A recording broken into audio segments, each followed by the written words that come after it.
Hallo, assalamu alaikum. Good morning. Khushamdi ji ayanu. Goedemorgen. Ishpata. Ishpata, Bukhair Agale, Ni Hao, Tune Shumbe, Washmale, Ohio, Guzaimes, Guten Morgen, Hola, Bonjour, Privyet, Kaifahal, Hale Shumachatore, Ahlan Vasalan, Marhaba, Buna, Mucho, Gracias, Swabiab, Bali Karaya. And thank you very much, ladies and gentlemen, for tuning into PTV World. You watching World this morning alongside the very fantastic, the very amazing, the very superb, the very innovative Shiza Hashmi and Shahzad Khan. Hello, Shiza, Ishpata. Ishpata. I don't know what else to say, and I'll tell you why. So this means welcome or a warm greeting in the Kalashi language, right? Yes, yes. And I said this because one of our viewers actually wrote to us. Okay. He belongs to Kailash, and he said that I would really, really love you guys for to say this. Wow. Adding to the greetings that you do early in the morning as well. So here we are. Actually, we love to do this for you, and thank you for teaching us this word. We love to be associated. Exactly, right? that's wonderful, and I think I've got a very interesting thing to share with all of our viewers who are out there who are tuned into PT World right now, and that is that. So I was on live television, and I was, I kind of opened up this show, and I said Vashmale, Pakhair Ragale, Ni Hao. So I kind of included all of the national languages, yeah, right, or provincial languages, and then I kind of missed out on the Sindhi one as well, where Bhalli kare aaye. So, and this is how I actually got to know that in Sindhi you say Bhalli kare aaye. So what happened was that somebody called during the show, and they said that you have said salam in all the languages, but you have missed out on Sindh. So I think that we can probably relate with the kind of mindset you were coming from as well. So Ishpata is always going to be a part of our good Hellos, mornings, yes. and we will say that as well. But thank you very much, ladies and gentlemen, for tuning in. Today we have a very important show, and I think that the topic we're going to touch upon is going to expand or probably make us more aware of what's going on in our life. What are we talking about? Should I give it Yeah, to you yeah, already? sure, let's do it. All right, ladies and gentlemen, so here's the thing. Before we do actually just get straight to the topic, we as in Pakistan, Shahzad, every now and then, I hate to say this, I'm really sorry how to say this on state TV as well, but we do face problems related to electricity, particularly for that matter, and then energy in general, right? So we do have the capacity to actually produce a lot of electricity. We do have some great hydropower plants, and now we're into the transition mode as well. But and thank God, by the way, the worst load shedding days are over. But I feel like there's still, I mean, the public over here can learn more on the availability of the electricity or energy that they have already, how they can conserve it and efficiently use it without wasting it, first of all. Exactly. And then, sort of make it your own responsibility and not throw everything on the government to take care of. So, ladies and gentlemen, we're talking about energy efficiency and conservation today. Exactly. And before we talk about it, Shiza, I think that we need a little bit of correction over here. I'm sorry that I'm saying it on national television as well, and that is that we might not have the capacity as of now. We're building towards a better Pakistan, where we're building our own capacity. We're working on it as well, so that we can produce more energy, rather sell it to other countries as well, or probably do something, because right now we're actually purchasing energy from private producers as well. Not just that, since I live in E11, ladies and gentlemen, so I think every now and then, since it's winters, we do not get to know that, okay, load shedding is taking a toll on us. But yes, load shedding is still there. Unfortunately, I have to say this, because once or twice or thrice in a week's time, the light just goes for almost 3 hours, 4 hours or 5 hours in E11. But I'm saying this is one thing which I need to say. Because we've seen worse, Shahzad, as compared to that. I mean, that's the only problem. That's the bad part, that there's a comparative analysis over here. But thank God, I mean, things are definitely better. But there are definitely so many newer ways we can, sort of transition to in terms of, again, production, yes, and then efficiency and conservation too. Exactly. So which is why, ladies and gentlemen, I think that today we are going to learn quite a lot, and we're going to make sure that you guys learn a lot as well, because it's happening, it's around us, and we never get to know as well. There's a lot of energy which is being wasted. How do we conserve it? And then the energy needs to be efficient. I think that these are two things which we'll be talking about, and who best can actually answer other than the managing director of NEECA, ladies and gentlemen, which means the Energy Efficiency and Conservation Authority. Ladies and gentlemen, he is Dr. Sardar Muazzam. Hello, assalamu alaikum, good morning, how are you? Wa alaikum assalam, I'm good, thank you very much. Thank you very much for joining us, wonderful to have you. Thank you, and I just wanted to add maybe Buenos Dias. Yeah, Buenos Dias. Buenos Dias. Yes, thank you very much. This morning. Yeah, and I think you've confused me a little bit as well, because they used to say Buenos IS, I think. That's a place. Oh, that's a place, Yeah, yes. Wow, wonderful. right. I think I'm learning early in the morning as well. Yes, thank you for adding that. But sir, I think we need to begin with, while of course you need to explain us the concept of conservation and efficiency, but let's begin with NEECA itself. The organization, what does it do, where did it come from, and what are the roles of it? So NEECA, as we pronounce NEECA, it's the National Energy Efficiency and Conservation Authority. Okay. NEECA is working as authority under Power Division of Ministry of Energy. Okay. So it has a very interesting mandate where it has to do a lot of activities all around energy efficiency and conservation in country. Actually, earlier, I think most of our audience will be aware of this thing that it was ENERCON, Energy Efficiency and Conservation Company, Yes. which was present right from 1985 onward. And 1985 till 2016, it was as ENERCON. Okay. And from 2016, the Act of the Parliament converted ENERCON into NEECA. Got it. So overall, in all these years, it was there. There was different activities performed under ENERCON. And now we are moving towards this new authority, which has a much bigger mandate. And also, I think there is this understanding that especially world is changing altogether. We have sustainable development goals, which sort of sets the goal 7 is about energy. True. And it has 3 sort of components. The first, energy access. Second, the renewable energy, doubling the share of renewable energy. And the third aspect is energy efficiency. Okay. So globally, there is this understanding, and it also relates to energy, role in climate change, which is more of focused on climate change mitigation. Yes. Exactly. So NEECA has sort of a very different roles from different side. On one side, the whole, it's not just like electricity Okay. in gas sector, in other Definitely, yes. sectors. All This sorts is of Power. energy. all the sources of energy are involved in it. Got it. And secondly, on this, how much CO2 emissions reductions are possible. And that also comes to NEECA. Okay. Acts in the 2016 NEECA Act has given us the mandate to work on 5 areas. Yeah. Industries, transport, buildings, and then industries, transport, building, power sector, and agriculture sector. Got it. So And these are so important actually. exactly. The largest ones, yes. And means in terms of priority, the way you look, the consumption, most of it means in all these sectors, these are the sectors consuming most of the energy sources in the country. Right. So you will monitor and actually, sort of teach them as well to use efficient energy, to conserve as well, and also tell them to reduce their carbon emissions? Is this your Means- role? Yes. Okay. Indirectly, I mean, whenever there will be efficiency measures in place, this will somehow reduce the Got it. consumption. Okay. But when it's not about just, our role is to teach, I think there is, as we say, that's the authority. NEECA can conduct energy audits. Okay. I mean, Okay. if for this place, if you want to do the energy audits, we can do the energy audit. Alright. And we can come up with, okay, this is how, if you can do a little bit of retrofitting. Oh, amazing. Okay. Minor changes कि आपकी lighting के अंदर, building के design के अंदर, appliances जो आप use करते हैं, अगर आप इसको थोड़ा सा रेट्रोफिट कर लें, इसके बजाय इस तरह कर लें, तो this will save you a lot.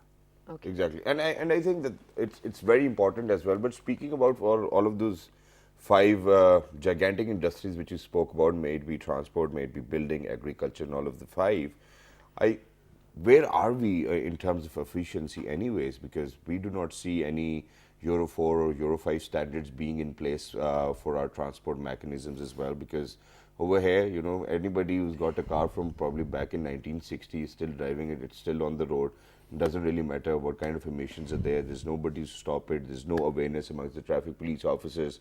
They do not know about the standards itself. So what has NEECA done so far with these 5 gigantic monsters which were given to you, that okay, you are supposed to look after these 5 sectors? And it's a big challenge, we realize that. Exactly. I think there are 2 aspects at this point. Sure.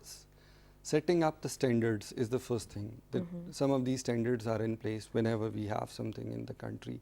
PSQC is one of the sister organizations which set the standards.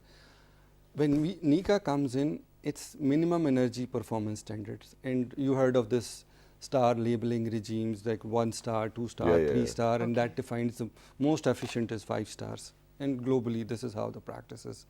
So NEECA has this sort of mandate with it that we define like how effective the best appliance, best equipment is in terms of energy efficiency.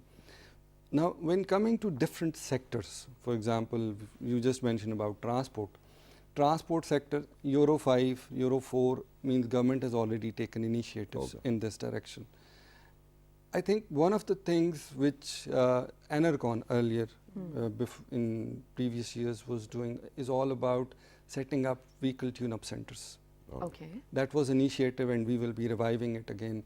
That a lot of the tune-up centers in the cities were there, and then a policy and the regulation around it will set it that if you don't have your vehicle tested from that place and setting up this, how much emissions or pollution you can produce, so you have to go and set it up and come back. I think that's great. Second thing is the recent initiatives, जो कि EV की तरफ, we are moving towards electric vehicles. Yes. उसके ऊपर भी बड़ा there are initiatives. Renewable energy का जो mandate कि 2030 means 20% by 2025, 30% by 2030. That's also. So it's sort of a mix. जैसे मैंने कहा SDGs. These three mixes. So that's come on one side. Second is कि in all these sectors, what has been done so far. So I think I joined in November 2019 as managing director NEECA, and then from that day onward, I think I have set up this whole sort of understanding of what should be our strategic plan. All right. So in that strategic plan, which we have so far worked, the 3 million tons of oil equivalent reduction in the energy consumption is the goal. Quite a lot. And currently we have, when we were setting up and discussing this internally and with the ministry and all this, there was somewhere 89 million tons of oil equivalent. So we are trying to sort of, in the primary energy supply, see how much it can be. It's a very ambitious target. So there are steps taken so far. We sort of set our approach as such that first we will institutionalize the things. I mean, there are so many things, policy, action plans, provincial designated agencies, tribunals. So this is a whole institutional aspect. So institutionalize, operationalize, and then start implementing. So we have already completed stage first.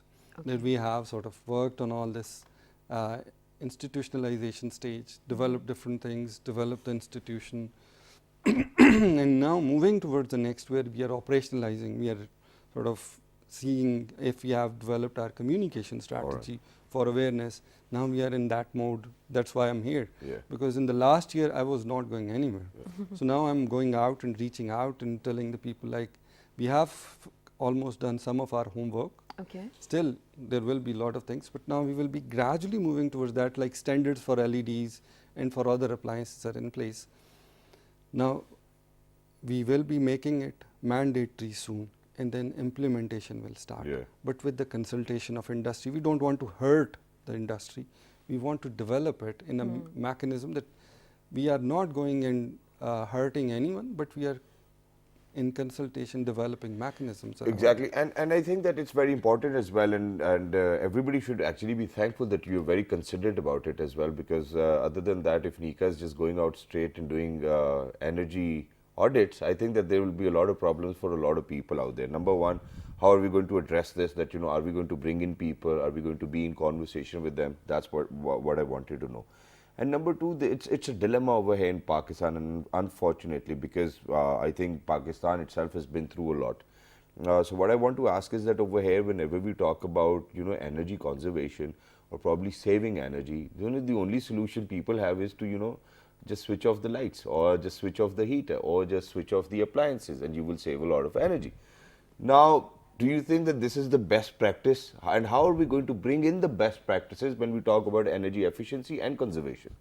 So I think it's important understanding these two different concepts, like conservation, yes, like how we can reduce the consumption of electricity or energy, that's one side. And other is efficiency. So this is input-output ratio, very simple, like in that how much energy comes in and how much output you get out of it. For example, the old bulbs, yellow bulbs, they were consuming 100 watts. So we switched, say for example, to LED, which is consuming somewhere around 10-12 watts. So if you are using this bulb 1 घंटे के लिए, तो जो LED है उसे 10 घंटों के लिए इस्तेमाल कर सकते हैं. So it's very interesting thing that on one side you have this thing and other side you have more advanced. So on one electrical unit, rather, you can run your bulb for LED bulb for a whole day. Yes. But on one electrical unit, you might just run a 100-watt bulb for 1 hour. 1 hour. And that's simple. But the only problem is that for all of these years which we've been through or which we have passed by, there were marketeers who were in place and who were constantly selling us this 100-watt bulb. And I think that these were the things which probably, because NEECA is very new to it as well, and that you're already coming down to how to institutionalize everything as well. I think it is very important for you to keep an eye on what is being marketed to the audiences as well, because only then we will be able to, be on one page. Otherwise, somebody's buying some other product, somebody's buying some other product. There's no uniformity amongst people within Pakistan for that matter. So how are you going to address to that problem? Right, and sorry, just to add to that so that you can make just one answer of all of it. The issue that Shahzad raised over here, I think that is, yes, very persistent.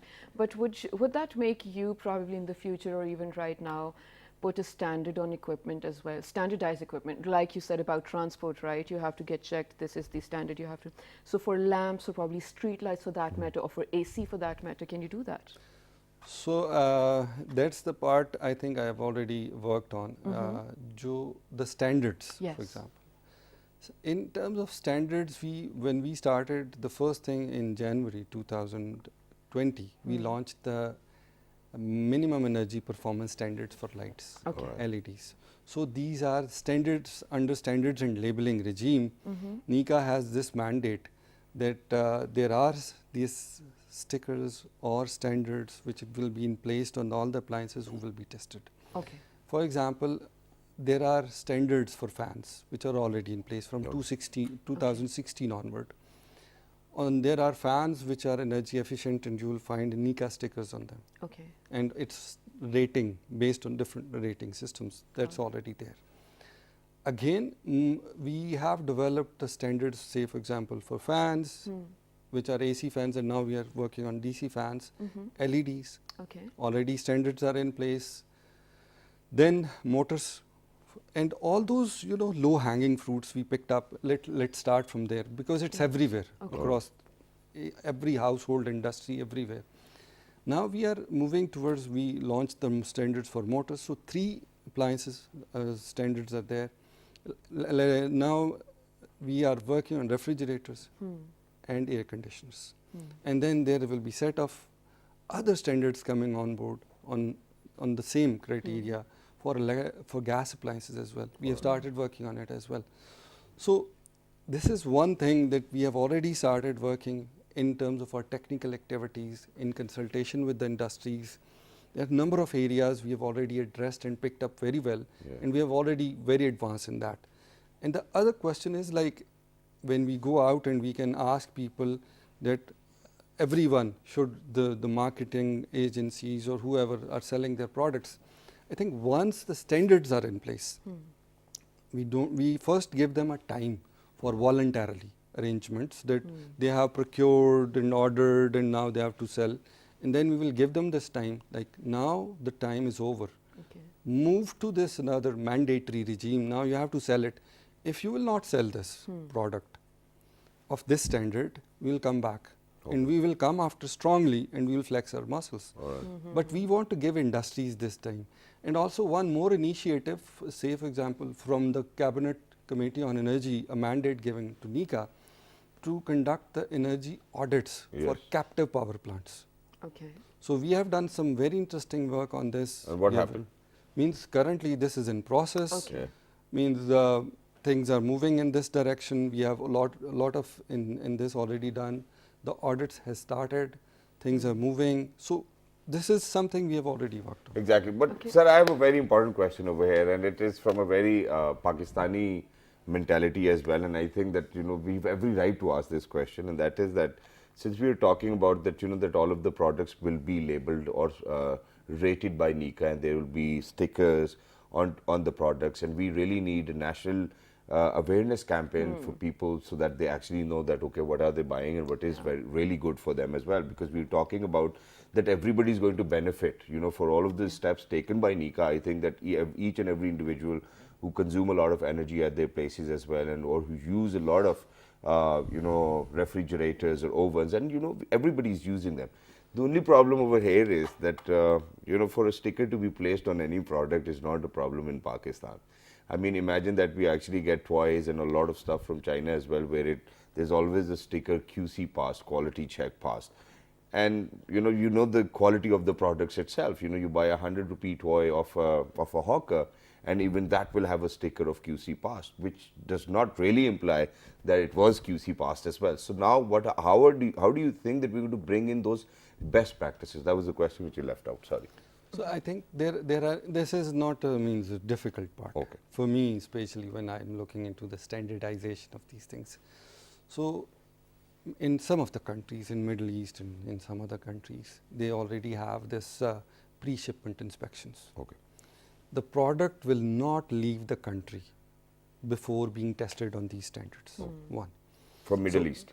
No, means Middle Eastern and other countries put in this place this practice. Okay. That if something comes from any other countries where they are importing, if they set the standards, like these are our standards, before shipping this to our country, ensure that they will be tested. All right. And they are accredited lab across the world, which will test it, give that standard reports, and based on that standards, test it, then they will come to this. So that's something, somehow the imports will be affected, because most of the time, once things comes into the country, then there are ways, you know, and that affects all. So I agree with you on this one thing, that putting the stickers is not something we feel like. But I think it's important that once we will have the awareness, and I feel like because of this program, people will also be interested, like where we can find these appliances who are energy efficient, because people don't know about it, right? Right. And you know, I actually want you to make this your closing note as well, because you are putting in a lot of efforts, your organization, yes, the government collaboration, everything is great, but what do you require of the public to do in order to conserve and, of course, I mean, use efficient energy? This is a camera, speak to them. So I think it's not very difficult. Industry is somehow advanced and they are bringing smart products, energy efficient products. But I think the people in the country, they have their responsibility, their duty to sort of look for the standards we are putting in place and buying those products which are there. And I think we have already putting a lot of efforts developing this mobile applications, developing the social media awareness, and putting all these things in front for the public to sort of get aware of. But in terms of conservation, this is their duty to conserve, especially these are the days when there is shortage of gas and issues with the gas. So I think this is where they can play a lot more role. Similarly, conservation is another side, and efficient appliances using efficiently that energy source is one thing that can play a very interesting role, and that can save a lot of energy.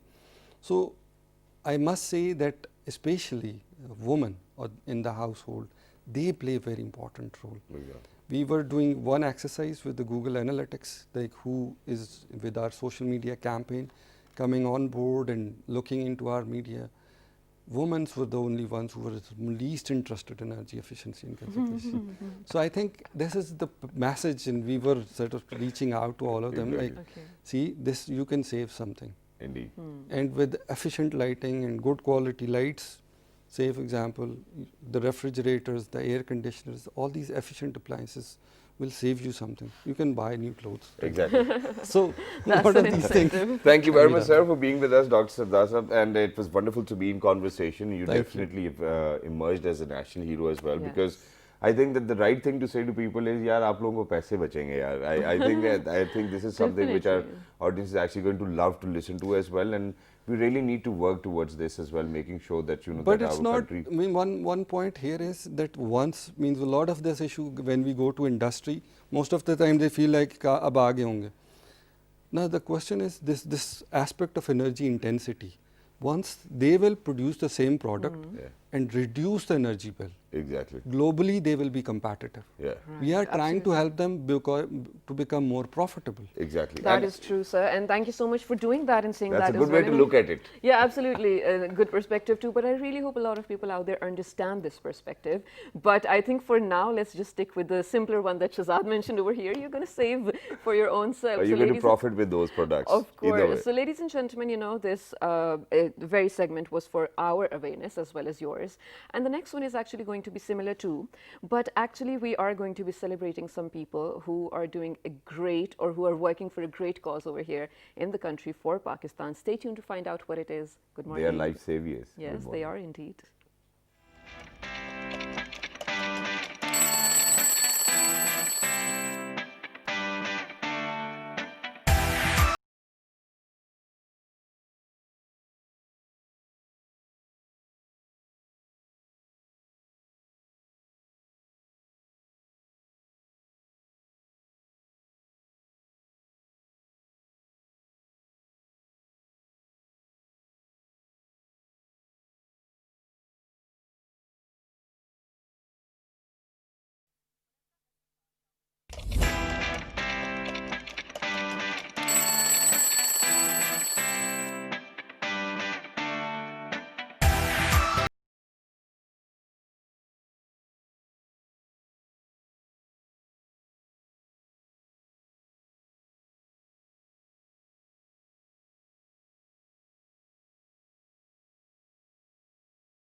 Passion for polo will be the highest on the world's highest polo ground.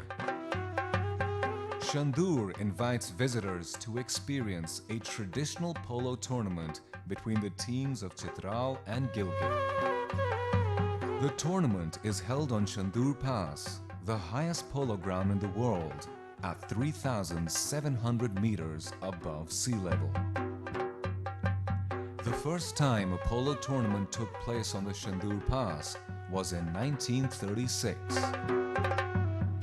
It is a place unique and exotic in itself, surrounded by some of the most spectacular mountain scenery in the world. The event marks the annual rivalry between the teams of Chitral and Gilgit.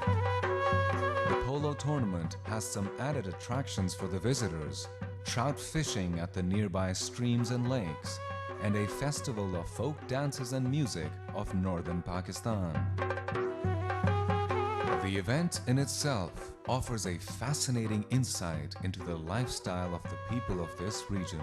Their culture and indigenous customs are a delight to behold for the visitors. Crystal clear lakes, snow-covered mountains, alpine flowers, and vast stretches of green grass are added attractions. Fairs and festivals of Pakistan.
Welcome back to Well This Morning, ladies and gentlemen, with Shazad Khan and Shaza Hashmi, where today in the first segment, we both learned how to probably efficiently save energy and then use it wisely as well. Yeah. But now we're going to talk about something that actually created a ripple effect, that actually was an amazing cause, and it spread like wildfire, and I'll tell you why, because when it started, Shazad, the purpose was probably just this small, but then so many other things added to it, and now this particular cause or this particular project is saving thousands of lives. Exactly. So, ladies and gentlemen, just before the break, Shiza actually said that I'm going to do the welcome back, and then you can let people know that, you know, what are we going to talk about. I didn't mention. But yeah, thank God, thankfully, I think that Shiza has actually given it away as well, that we're very lucky. Since we're very short on time, so I'm going to keep it brief as well, that we've actually been joined by some amazing youngsters over here in the studios, whose mission or whose goal is to make sure that, God forbid, if there's anybody who's in need of blood, and at that particular point of time, if that bottle or pint of blood or 2 pints of blood can save that life, they are the ones who are going to manage it for each and every one of us. Earlier, you know, all of they're known as blood heroes. They the NGO is actually known with the name of Blood Heroes as well, but it started from KPK and now they've gone national as well. They've gone into every other province. May it be Balochistan, may it be Sindh, may it be Punjab, may it be KPK, may it be GB as well. They're making sure that they're going to reach out to maximum number of people, and the only reason why they went national was because amidst COVID, you know, there were a lot of people who were looking for plasma, and we wanted plasma donors as well.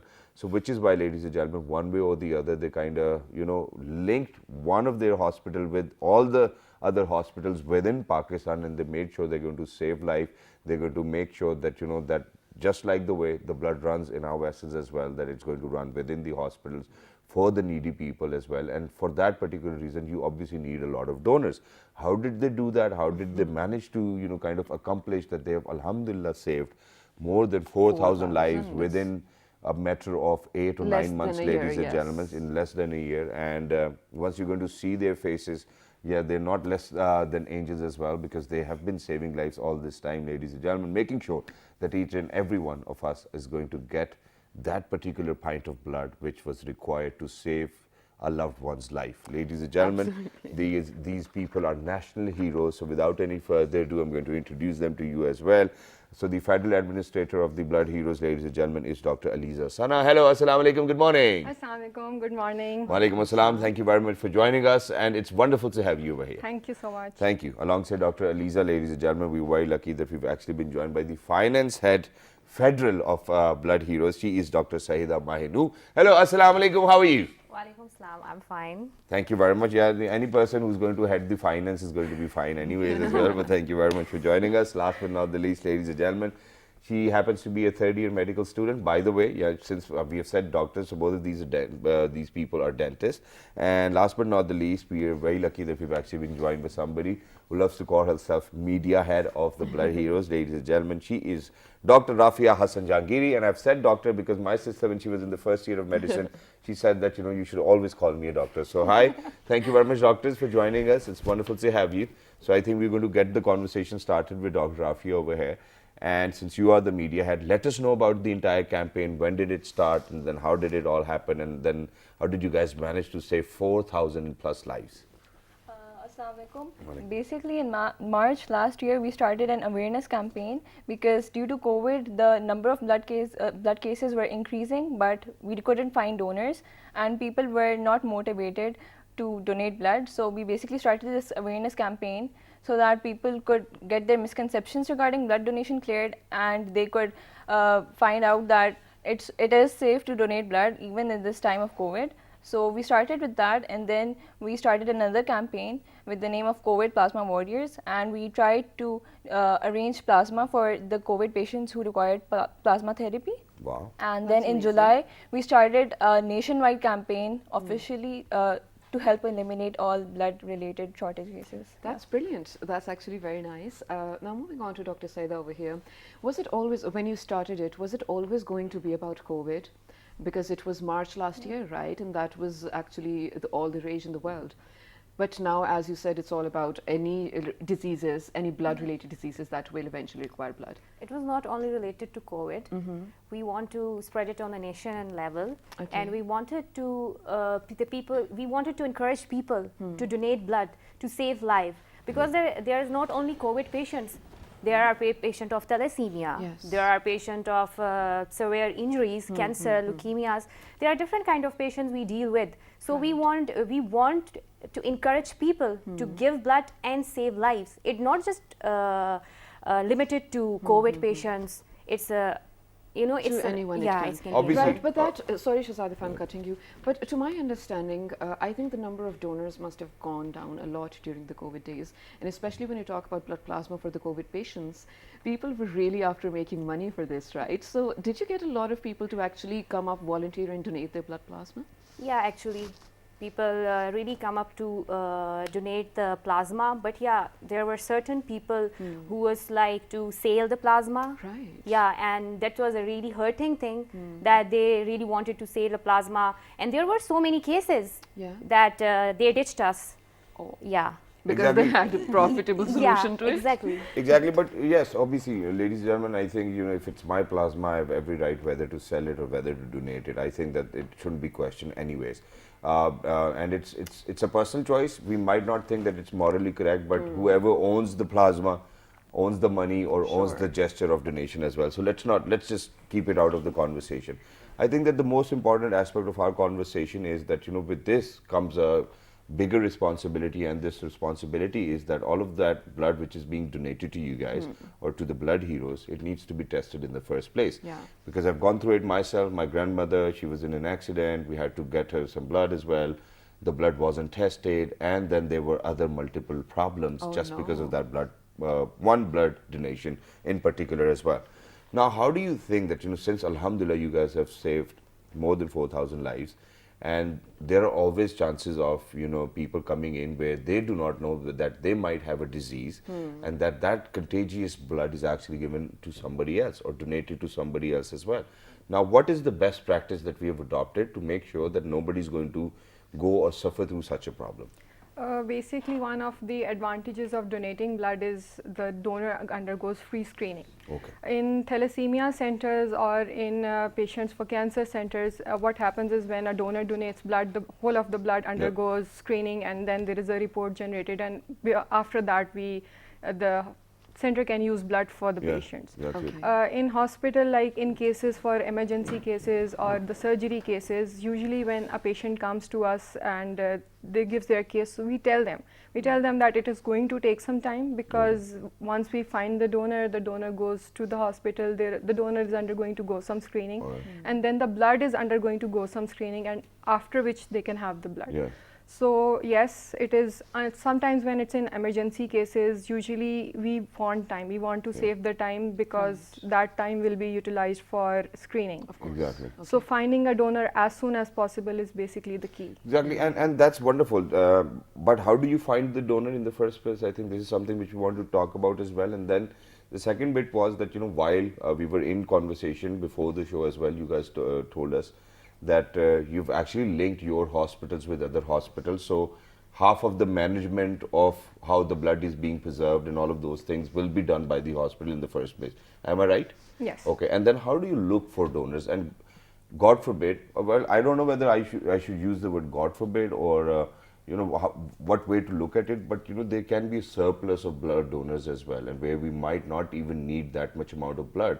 What are we going to do? Are we still going to ask them to donate, or are we going to tell them to go back home? But once we will need it, we will let you know. Basically, during COVID in our country, there is never a surplus. Okay. But if there is a case we have closed, and then someone asks us that you posted so and so case and we want to donate, we tell them that this case has been closed, and we have another case that you can look after. All right. So there's always a case. So we started by ourselves. The team started to be the donor first, and then we started from our very close circle, friends and family who started to donate, and then we made a a very good use of social media. We utilize the power of social media handles to its maximum, and that is how we get donors. That's amazing. But that's the donors part, Rafia. So, to my understanding, you guys have a collaborative effort going on with the hospitals. But for a person who does require blood from you guys, does it only have to come through the channel of the hospital, or anyone can reach out to you or Facebook in case of or emergency? social media? Yeah. Yes. Basically, anyone who wants to donate blood, they contact us on our social media platforms. No, in case they need it in emergency. Yeah, they can be linked to any hospital. That's not just bound to the blood banks that originally founded us, because we're a nationwide campaign and we're not exactly linked with any particular hospital. Okay. We're just linked with the patient, and we can provide a donor to whichever hospital they So require. if I write to you that, okay, this is my blood group and it's very rare and I can't find something similar, but I'm going to go through a surgery, can you arrange it for me? So you'll do that? Yeah. Oh, perfect. Well, I think you should even ask your hospital if you know it's a surgery. Definitely, I know, of course. I'm but saying God forbid if there's an emergency. Yeah. We have to contact you. Yeah. I think that's very important, ladies and gentlemen. How can we contact you? I think this is one thing which we really need to share with our audiences. Basically, we have our own forms which people need to fill in case they want blood, and they can reach out to us on our social media platforms. We have Facebook pages, Instagram pages, Twitter pages. With the name of Blood Heroes? The Blood Heroes. The Blood Heroes, got The it. Blood Heroes. Yeah. Okay, that's wonderful. Now, coming down to the point that I've called you, I've contacted you that, okay, you know, God forbid we are in need of blood. So then what will happen? You're going to send me a form and then I'll have to fill it in the first place, and then by the time I'll get done with all of whatever your requirements are, only then I'm going to get the blood, because in emergency you really cannot fill in a form first, you know, for somebody who's actually on a deathbed. Yeah, in emergency cases, we don't really require people to fill the form. Okay. We just require them to send us the requirements and the information about the patient, like what's the HP level of the patient, what case is it trauma, is it surgery, is it the delivery case, and after getting that information about the patient, then we can proceed. Wow, Okay. and that's wonderful. I think that each and every process is simpler, and I think that each and every procedure is simpler as well, so it will be very easy for people to get it in the first place. That's wonderful. Yeah. But I very quickly wanted to move on to Dr. Saida over here, and what I wanted to ask was, what would a finance head do in a group like the Blood Heroes? Good question. I was thinking this is coming. Okay, basically we are working, not only we are working on blood donations. Okay. If there is an emergency case, there is someone is not affording, and they came and they ask for help, like we can't financially afford this treatment. So we ask our team members to spread the word, and if someone wants to donate the money, first we verify the case, Okay. then we proceed the case. Other than that, Okay, but why would anybody want to donate money? You know, because we're talking about the Blood Heroes over here. I think the only donation we might require is of blood. yeah, but still there are cases that we are now, we are nationwide. Yeah. We have a bigger team, and Operation now people, costs, yes, yes, and people okay. trust us now. Okay. This is the main Basically, reason. we have events like Yeah. we have hikes, we have campaigns, we have blood camps, and those require cost. So you take people to hikes first and then ask them for No, blood we donation. don't ask from them. The team takes the money on Money. their own, but then Alright. we need a finance head Got who's it. going to manage the finances. And then Okay. again, we go beyond blood when there is a national calamity, like Sindh was hit by flood. Yeah. So the Blood Heroes initiated an entire campaign where Okay. our team members and our volunteers walked through the flood water and provided food, cooked food to the families So who were even affected ration by. and food and all. So Wow. when it's a calamity, it's earthquake, it's something else, then There is no boundaries we to need your to work. go beyond. Oh, that's wonderful. So, okay, now what I've understood is so far, you know, after at least 10 or 12 minutes of conversation, that God forbid if you're in need of blood and if we have to go to a hospital and we cannot find any blood, so we reach out to you on Twitter, Instagram, or Facebook groups as well. We contact you and that you will arrange that particular blood group and blood within the same hospital we're going to. Is that correct? Yeah. Okay, Okay, and brilliant. God forbid if it's not available, what's the best remedy that you guys are going to let us know? Basically, we contact the blood banks and we contact the hospitals and we tell them that so and so hospital or so and so patient is in an emergency and Yeah. they need blood. So they provide them blood, and then we get into a commitment that later on we'll replace it by some Wow, other wonderful. group or that. That's great, and that's amazing, and I really hope, inshallah, it works out for you in the future as well. But since I have we're one very short question. of time, I still Yeah. have as well. Yeah. We can both just throw the question on to you. You have to make the answer really short, though. Now, we do realize in terms of we have understood if we need blood, where we can go. But are you going to set up donation camps at places as well, or is it just going to be limited to your own university / medical college? No, we set donation camps. We have had around 100 camps all around the nation. Places. Okay, that's nice. So Wow. we set And camps. the response was Recently, great? we were part of a awareness hike, which also had a donation camp with Jamila Sultana Foundation, and the federal team had a donation camp in Pakistan Thalassemia Welfare. So Wow. it's not really limited to anybody. Got it. You're definitely our national heroes as well, but towards the end, since I was a member of one of the blood donor community within my own university as well, and I still remember that it was Red Crescent. You know, if you're out there, if you're listening, I think that, you know, I still hold this grievance against you. And that is that every time they used to come to our university, they would ask students for blood donation. And we would always donate regularly after every 6 months or a year's time.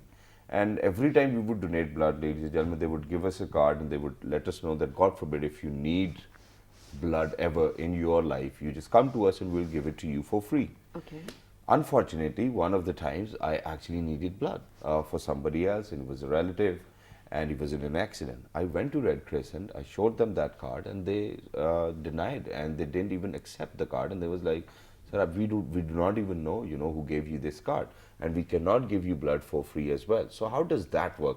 For people who are donating blood to your organization, God forbid, if they are in requirement of blood at any point of time in their life, would you be assisting them over and over again? Basically, we connect donors to patient. We don't connect donors to hospital, or they don't donate to us. They donate directly to the patient. We make sure the donor knows who the patient is. If they Wonderful. want to meet the patient, that's perfectly fine. All right.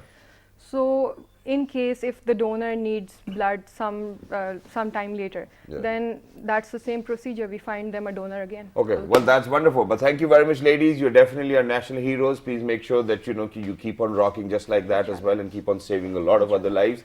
And yes, you know, probably some other day I'm going to ask you about the finances once again as well.